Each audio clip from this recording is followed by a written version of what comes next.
When I found the HOA security car blocking my driveway over fake violation claims, I never expected to uncover the explosive secret that would bring down their entire corrupt empire.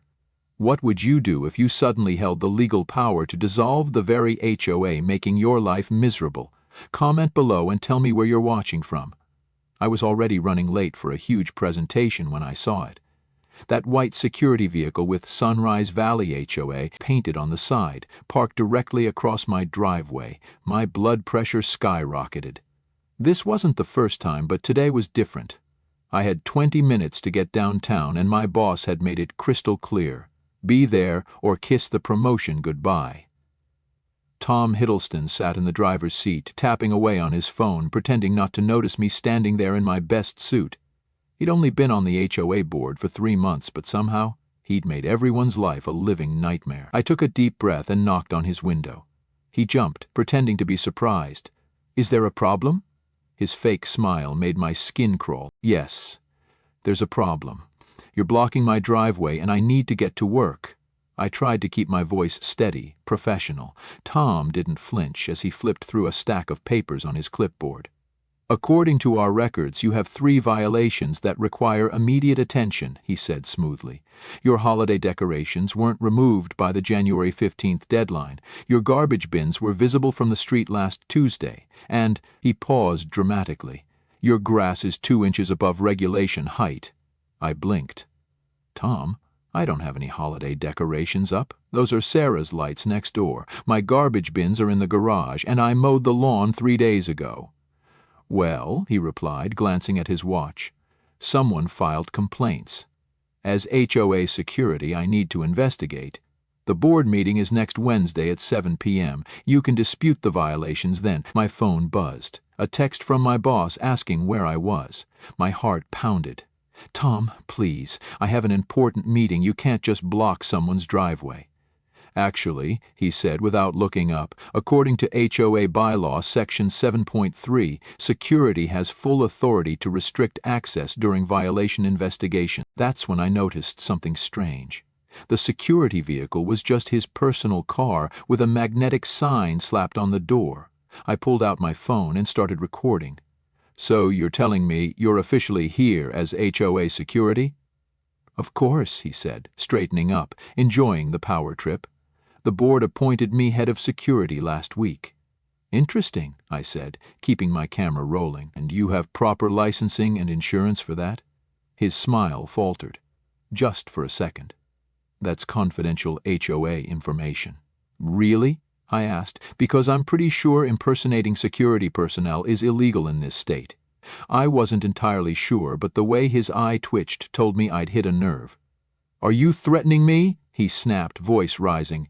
"My husband is very good friends with Captain Rogers at the police department." I glanced at my watch. 15 minutes to go. "Tom, move your car now, or I'm calling the actual police to report you for false imprisonment. That's what it's called when you trap someone on their own property." He sputtered, then slammed his car into drive.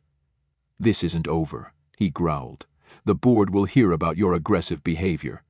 As I backed out, I caught a glimpse of him furiously typing on his phone. Something about all of this felt off. How did one person gain so much power so fast? Why target specific neighbors? And more importantly, what would I find if I started digging? I made it to my presentation with 2 minutes to spare, but my thoughts kept drifting back to that confrontation. Tom had mentioned HOA bylaws. I had a gut feeling he was bluffing. That night, I decided to research exactly what authority our HOA really had. I never expected the bombshell I was about to uncover. My hands trembled as I clicked through the county records website. What started as a simple search about HOA bylaws turned into an all-night deep dive that would change everything. Thunder rolled outside as the glowing screen lit up my home office, mirroring the storm building inside me. I stared in disbelief. The HOA's incorporation had expired 5 years ago. The previous board had forgotten to file the renewal paperwork. Every fine, every rule, every threat since then had been technically illegal. I reached for my phone to tell someone, then stopped. Tom and his cronies would destroy any trace of this if they knew I was onto them. I had to be smart. A notification popped up, another violation notice from Tom. This time he claimed my recycling bin was visible from the street. At 6:03 p.m., 3 whole minutes past the allowed time, the $150 fine made my blood boil, but I smiled knowing what I knew now. Then the doorbell rang. I jumped. It was nearly midnight. Through the security cam, I saw my neighbor Brian hunched over in his wheelchair, drenched from the rain. I rushed to open the door. "I'm sorry to bother you this late," Brian said, water dripping from his gray hair. "But I didn't know where else to go." He handed me a stack of papers, his hands trembling. "They're fining me $500 for my grass being too tall," he said. "I've been in the hospital for 3 weeks after my surgery. My lawn guy couldn't get in. Tom kept parking that fake security car in my driveway." I helped Brian dry off and made him some tea. He showed me 5 separate violation notices, all issued while he was hospitalized. The latest one threatened to place a lien on his home. Brian had lived here for 30 years, long before the HOA even existed. Seeing this decorated veteran nearly in tears, something snapped inside me. "Brian," I said quietly, "what if I told you I found something that could stop all of this?" I pulled up the county records on my laptop and explained. His eyes widened. But there was more. While helping Brian review his property lines for his appeal, we stumbled on something massive. The original HOA boundaries, filed in 1995, didn't even include his property or 5 others on our street. Tom was enforcing rules on homes that weren't part of the association. The next morning I called in sick. This was too important. I drove straight to the county records office. The clerk, an older woman named Mrs. Emily, could tell I meant business. She helped me pull every document formation, papers, boundary maps, incorporation history. "Oh, honey," she said, adjusting her glasses, "these boundaries are all wrong. See this notary stamp? That's not even a real notary number." She dug deeper. We found mismatched signatures, conflicting dates, missing permits. It was a mess, and the whole time I kept thinking about Laura. Laura had once planted a rose garden in memory of her daughter. Tom had bulldozed it last month for being non-compliant. She hadn't spoken since. That afternoon I gathered everyone: Brian, Elizabeth, Robert, Emma, Sarah, all the neighbors who had been targeted. I showed them the documents, explained everything. We had power now, the real kind, legal, undeniable, documented power. Together we could end it. And we would. The documents were never properly filed. My phone buzzed again. Tom Hiddleston was calling, probably to harass me about another made-up violation. I declined the call and focused on the stack of papers in front of me. Betty, the clerk, helped me make certified copies of everything. As I was leaving, she gently touched my arm. "Be careful, dear," she warned. "I've seen HOA boards do crazy things when their power is threatened. Document everything, set up cameras, and whatever you do, don't let them know what you know until you have all your ducks in a row." On my way home, I noticed Tom's so-called security car in my rear-view mirror, following close behind. Instead of turning into my driveway, I drove straight to the local police station. Just as I suspected, the car turned around the moment I signaled. I filed a harassment report with the police, showing them videos from my doorbell camera. Footage of Tom's security guards blocking my driveway, snapping photos of my house at night. The officer frowned. "These security guards?" he asked. "Do they have proper licensing? I don't see their company registered with the state." Another piece of the puzzle clicked into place. This wasn't just about expired incorporation anymore. This was an HOA board drunk on power, breaking multiple laws while pretending to enforce them. When I got home, I found 3 more violation notices stuffed into my mailbox. But now, instead of anger, they made me smile. Back in my home office, I created a secure folder on my computer and began organizing everything: property maps, violation notices, videos, photos, financial records, any scrap of data I could find. I wasn't ready to show my hand just yet, but when I did, Tom would never see it coming. A knock at the door interrupted my work. It was Sarah from across the street, tears streaming down her face. "They're making me take down the garden I planted for my late husband," she sobbed. "Tom says it's not approved landscaping." I invited her in, my heart pounding. This wasn't just about me anymore. I looked at my growing pile of evidence and realized it was only the beginning. How many neighbors were suffering in silence? How deep did Tom's corruption run? And how many would join me in bringing it all down? My heart raced as I watched 20 of my neighbors quietly slip into my garage that Tuesday evening. Each face mirrored the same fear and fury I'd been carrying since discovering the paper trail. Brian wheeled himself to the front, a hospital bracelet still on his wrist. Sarah clutched a shoebox filled with warning letters about her garden gnomes. What had started as my private battle was about to become something much bigger. "Last week they threatened to put a lien on my house," whispered Mrs. Emily, her hands trembling as she held up a thick stack of violation notices. "All because my son installed a wheelchair ramp after my hip surgery." Her voice cracked. Sarah from next door gently placed a hand on her shoulder. My blood boiled. Mrs. Emily had baked cookies for every new family on our street for the last 30 years. Emma, the high school art teacher who lived on Oak Street, laid out photos of his house across my workbench. "They're demanding I repaint the whole place," he said, "because the white I used is cream cloud instead of morning frost." The colors look identical. That paint job cost me my entire summer savings. As the stories poured out, I documented everything. Dates, times, photos, scanned copies of the most ridiculous violation notices. Our case was growing stronger by the minute. Then came the knock that made everyone freeze. "Security check!" Tom's voice rang out through the garage windows. Through a crack in the blinds, I saw the flashing lights of his self-declared patrol vehicle. My neighbors ducked behind shelves in the workbench. Brian's wife quietly rolled his wheelchair into the shadows. I opened the door just enough to block the view. "Can I help you, Tom?" I asked, trying to keep my voice calm, though my heart was pounding. He thrust his iPad toward me, showing a blurry image from a security camera. "We've received reports of suspicious gatherings at your property. Care to explain why cars are appearing in your driveway after hours?" I smiled. I wasn't aware the HOA monitors private driveways or restricts when homeowners can have visitors. "Could you show me where that's written in the bylaws?" His face turned red. "As head of security," he began, "I have every right to violate privacy laws," I finished for him. Interesting. I'm sure the county would love to hear about unauthorized surveillance of private property. His eyes narrowed. "Watch yourself," he hissed. "Things have a way of happening to troublemakers in this neighborhood." He turned on his heel and stormed off, but not before I snapped a photo of his license plate. Once the lights faded, everyone emerged from hiding, rattled but more determined than ever. "Did he just threaten you?" Sarah asked, still holding her garden gnome like it was a lifeline. "Help did," I replied, "and that's going straight into our documentation." I turned to the group. "Listen, what I'm about to tell you needs to stay in this room." I revealed the expired incorporation, the fake boundaries, the illegal enforcement. The effect was immediate. Shock turned into resolve. We organized into teams. Sarah, who worked as a paralegal, volunteered to research property laws. Brian's wife, a retired accountant, offered to audit the HOA's financials. We created a private Facebook group under the innocent name Sunrise Valley Recipe Exchange to coordinate in secret. Just as we wrapped up, the side door creaked open.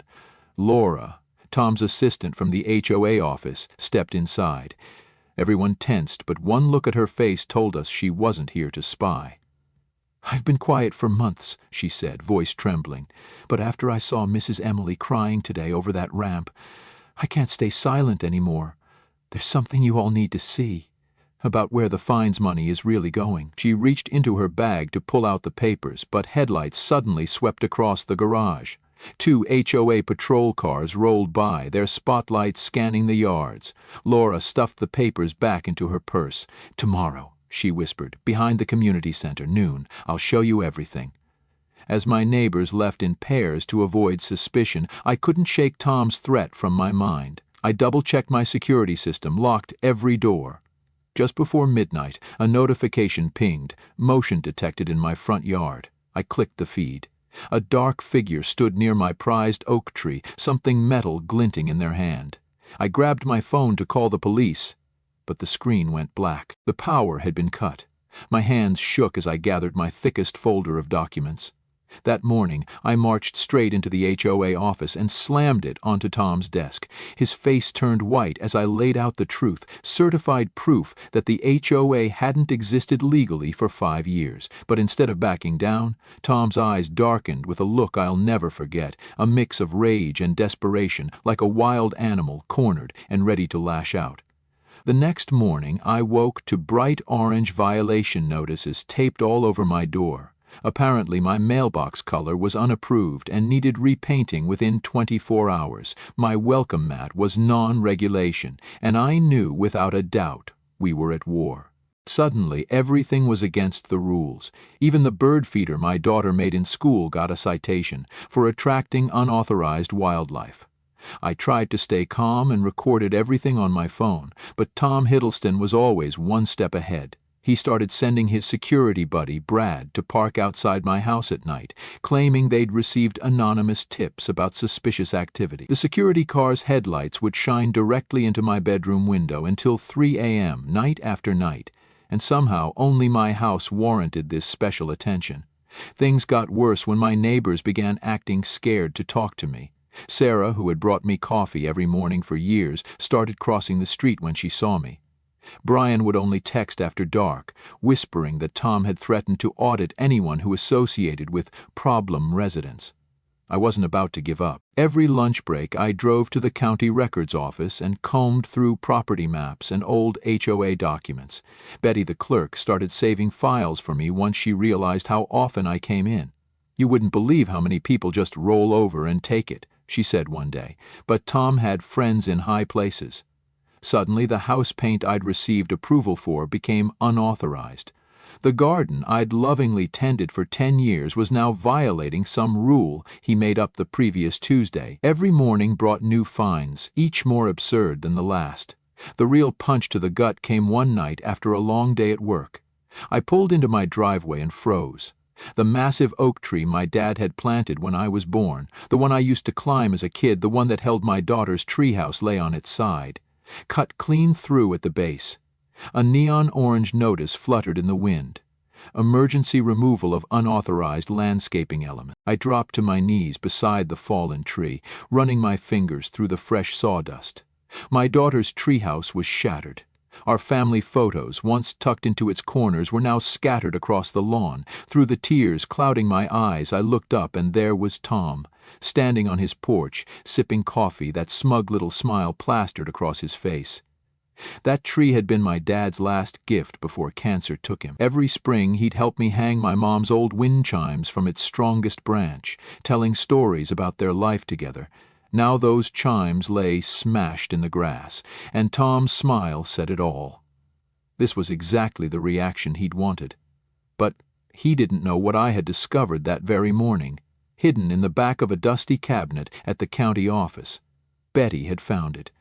Proof that would wipe that smug grin off his face. Documents showing that the HOA had been taking kickbacks from their preferred contractors for years. Every emergency tree removal, every mandatory repainting, every required renovation had been padding someone's pocket. I stood up, brushing sawdust from my knees, and took out my phone. I photographed everything: the tree, the wreckage, the notice, and yes, Tom's smirking face. I remembered something my dad used to say. Sometimes you have to lose something precious to find out who your real enemies are. With shaking hands, I sent the photos to my lawyer. Tomorrow's HOA meeting was going to be... My hands trembled as I walked into the emergency HOA meeting, clutching the thick folder that could change everything. Tom sat at the front table like a king on his throne, his perfectly coiffed hair and designer blazer in stark contrast to the tired, frustrated faces of my neighbors. The community center buzzed with hushed whispers. Everyone knew something big was about to happen. I noticed Laura, Tom's assistant, fidgeting in the corner, nervously checking her phone. That was odd. She usually stuck to Tom like glue. The room fell silent as Tom banged his gavel, his red lacquered nails wrapping around it like claws. "We're here to address the growing problem of community troublemakers," he announced, glaring directly at me. "Some people simply don't understand the importance of maintaining standards." I stood up, my voice steady. "Actually, Tom, we're here to talk about standards, your standards." I held up the first document. like the standard of having a legally incorporated HOA before enforcing rules.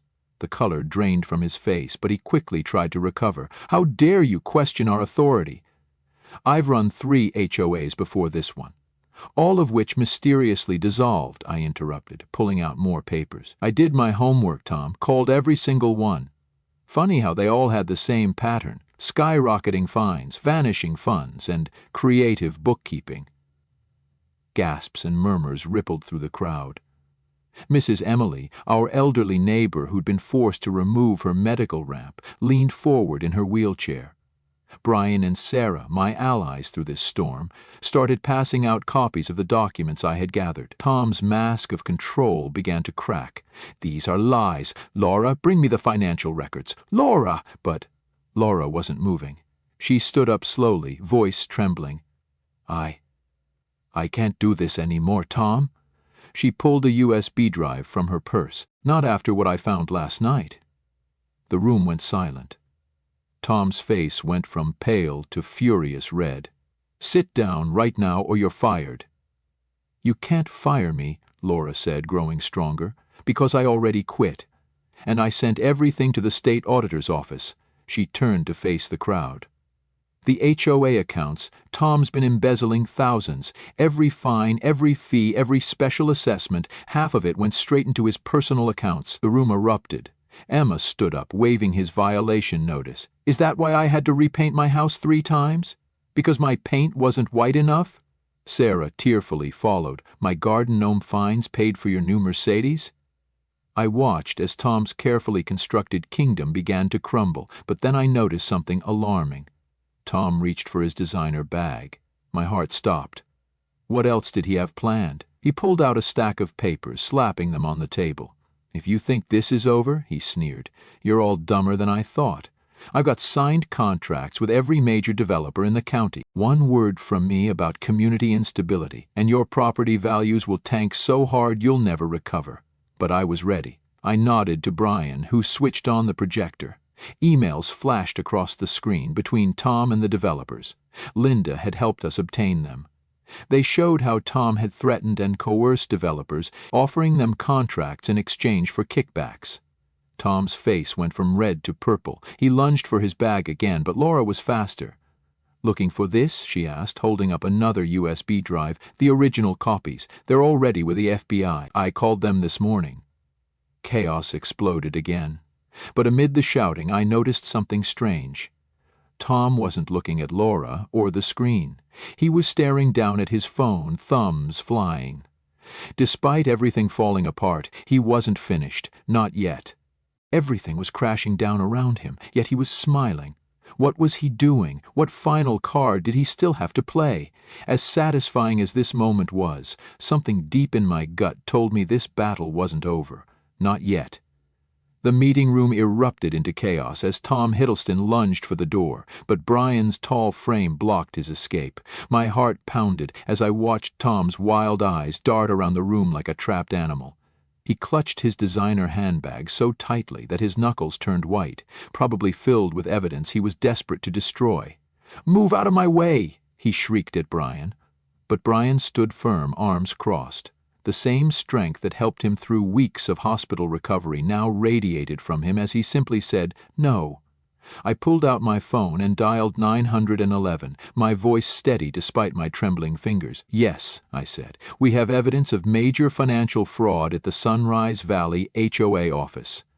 Laura, Tom's longtime assistant, stood beside me, clutching years' worth of printed bank statements showing mysterious transfers to offshore accounts. Sarah, my Christmas lights-loving neighbor, had already started live-streaming the entire meeting on her phone.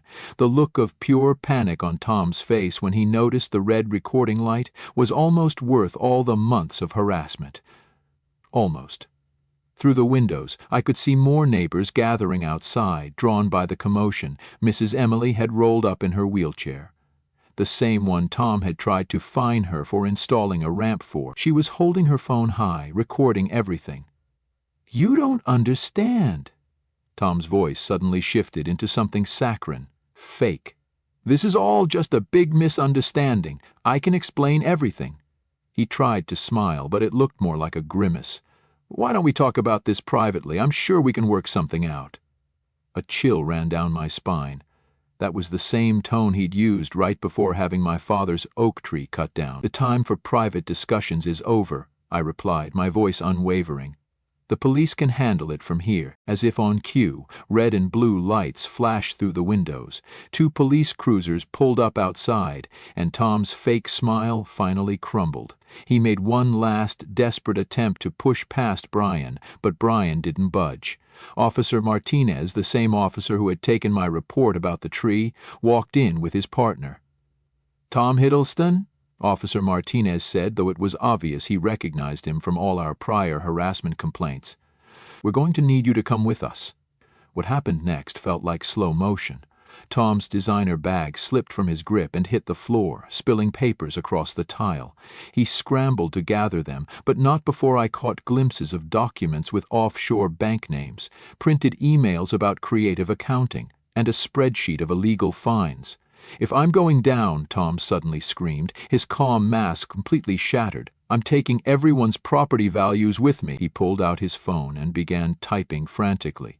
"One press of this button," he hissed, "and I'll post every dirty secret I've collected about this neighborhood, every violation, every fine, every piece of dirt. Your precious home values will plummet." The room went silent. I could feel the fear in the air. Fear of losing the biggest investment most of us had ever made. Our homes, our security. For a moment, doubt crept into Brian's eyes. I saw Sarah lower her phone slightly. But then Mrs. Emily rolled forward. "Go ahead," she said clearly. "Post whatever you want. I'd rather live in a neighborhood where people help each other than one ruled by fear." One by one, other neighbors nodded in agreement. Sarah stepped forward, showing a website she had created, documenting Tom's abuses. Emma joined her, holding up a packet of evidence proving that property values had actually gone down under Tom's rule. As the police led Tom away in handcuffs, he was still yelling threats, but they sounded hollow now, powerless. Through the window, I watched him being escorted into the police car. His perfect hair was a mess, his expensive suit wrinkled. The neighbors outside parted like the Red Sea. No one spoke. No one cheered. Our silence was more powerful than any words. As the squad car pulled away, something on the ground caught my eye. A slip of paper that had fallen from Tom's bag during the chaos. I picked it up. My blood ran cold. It was a signed contract with a developer dated for the following week. Tom hadn't just been stealing our money, he had been planning to sell out the entire neighborhood, to build a massive shopping complex. The final betrayal. That would never happen now. The morning after Tom's arrest, our neighborhood woke up to find bright orange violation stickers plastered across every single mailbox, his last desperate act of revenge before being taken away. But this time, instead of fear, we laughed. We gathered on my front lawn, peeling off the stickers together while sharing stories of his ridiculous rules. Over coffee and donuts, I laid out the thick folder of documents I had collected and spread them across the patio table. "Look at this," I said, pointing at the official state records. "Our HOA hasn't been legally registered for 5 years. Every fine they collected was illegal." Gasps turned into cheers as I explained how we could start the process to get our money back. Brian, still leaning on his cane from his hospital recovery, pointed at the financial records Laura had helped us uncover. "Tom didn't just take our fines," he said, shaking his head. "He used our HOA fees to pay for his own home renovations, car upgrades, and luxury vacations." Sarah, whose holiday lights had sparked this whole battle, had already started making phone calls encouraging other neighborhoods to double-check their HOA paperwork. But our victory party didn't last long. 3 sleek black SUVs pulled up in front of my house. Out stepped Elizabeth, Tom's daughter, with a team of sharp-suited lawyers. "My mother built this community," she announced, waving legal papers in the air, "and I'm taking over as the new HOA president." I couldn't help but smile. "Actually," I said, opening my laptop, "I've been recording everything." Right on cue, the local news van I'd called earlier turned the corner, camera crew already rolling, and I think the entire city deserves to hear this story. Elizabeth's face turned the same ghostly white as her mother's had. The reporters ate it up. Corrupt HOA president arrested. Neighborhood uncovers 5-year scam. It made the evening news. My phone rang non-stop. Other neighborhoods reached out, sharing stories of similar abuse. We weren't alone. That weekend we held a community meeting in my backyard. Not the cold, joyless kind Tom used to run, but one with kids playing, dogs roaming, neighbors actually talking to each other. Mrs. Emily got to keep her medical ramp. Sarah's garden gnomes multiplied overnight. Emma repainted his house whatever shade of white he pleased, and best of all, we started a new group. Not an HOA, but a real neighborhood association, built on helping each other. When Brian needed his lawn mowed during recovery, 5 families showed up with rakes and clippers. When Laura's roof needed patching, we all chipped in. We didn't need fear, fines, or someone drunk on power. We just needed each other. And after everything we'd been through, we weren't just neighbors anymore.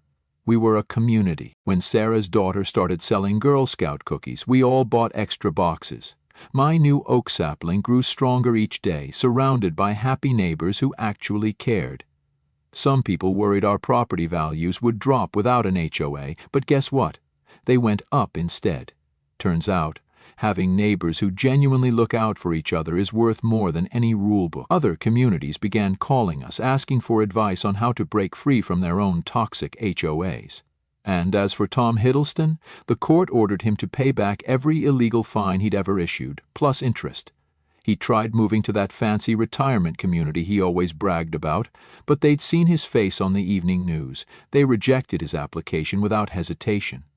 Last I heard, he had to move in with Elizabeth, who now has to follow someone else's rules for a change. The orange violation stickers became our neighborhood's inside joke. We even framed one in the new community center, a reminder that standing up to bullies might be scary, but doing it together makes us stronger. Sometimes the most dangerous rules are the ones we let other people invent and enforce without question. Now, as I sit on my porch, watching the sunset, my oak sapling stretching confidently toward the sky, I can't help but smile. Kids laugh and play freely in their front yards. Neighbors chat across fence lines. We didn't just take down a corrupt HOA, we built something better, a real community where kindness beats control every single time. And those security cameras Tom had installed everywhere, we kept them. Not to catch people breaking rules, but to capture all the good things that happen when neighbors become friends. Turns out the best kind of security doesn't come from watching people fail. It comes from helping people succeed.